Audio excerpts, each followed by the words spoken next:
The John Wesley Defoe Award for Politics honors the longtime editor of the Winnipeg Free Press, who is often called the greatest Canadian journalist of his time.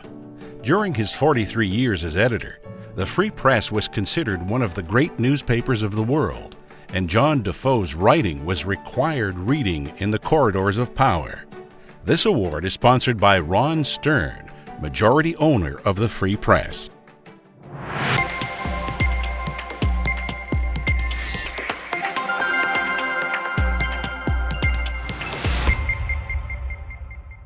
It's almost impossible to imagine that land set aside for social housing in Canada's most expensive city would sit undeveloped for 10 long years, or that a provincial government would sell land intended for housing projects to a developer who didn't even have a building permit. Those are just two of the stunning revelations uncovered by Laurie Culbert, Dan Fumano, and Joanne Lee Young of the Vancouver Sun and Province in The Politics of Affordable Housing. They described how bureaucratic and political bungling led to an affordable housing crisis in Vancouver. Judges said their hard and diligent digging showed how ineffective government actions had directly deprived low-income residents of decent housing. The arrest of the chief financial officer of Huawei shone a spotlight on the complicated relationship between Canada and China.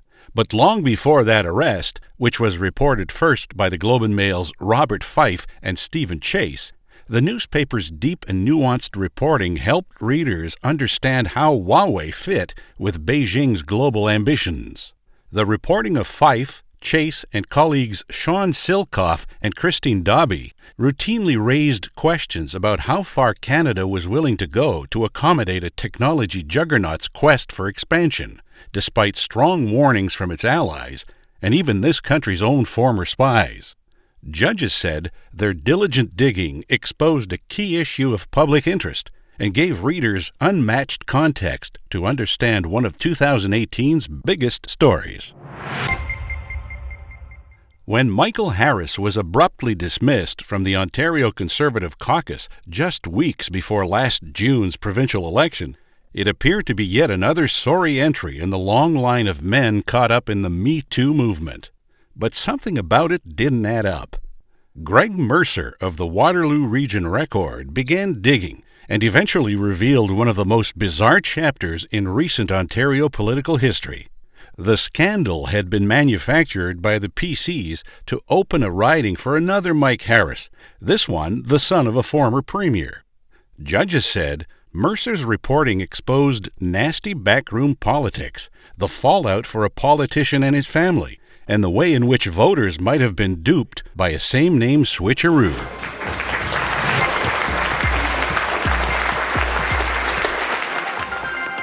The John Wesley Defoe Award for Politics goes to Robert Fife, Stephen Chase, Sean Silcoff, and Christine Dobby.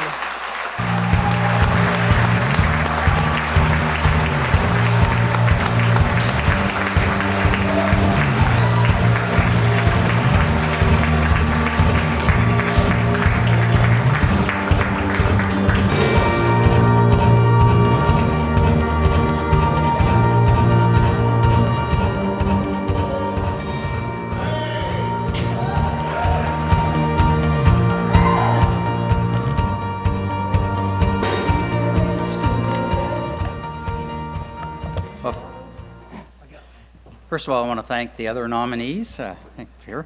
The other nominees, we were up against very strong competition, and it's always a pleasure, as all journalists, to be in competition. That gets the blood going on all of us. As all stories happen, they sort of come about in strange ways. Steve and I started looking into China when we did the Cash for Access, and we discovered that Chinese billionaires were showing up at Justin Trudeau fundraisers, and then we went on to ACON, and then we began to look at Huawei, which because we were beginning to see that in Australia and New Zealand, the immense influence that China as a state was having in Australia and in New Zealand. And we thought, well, look, it's happening here in Canada too, and we've got to start looking into it.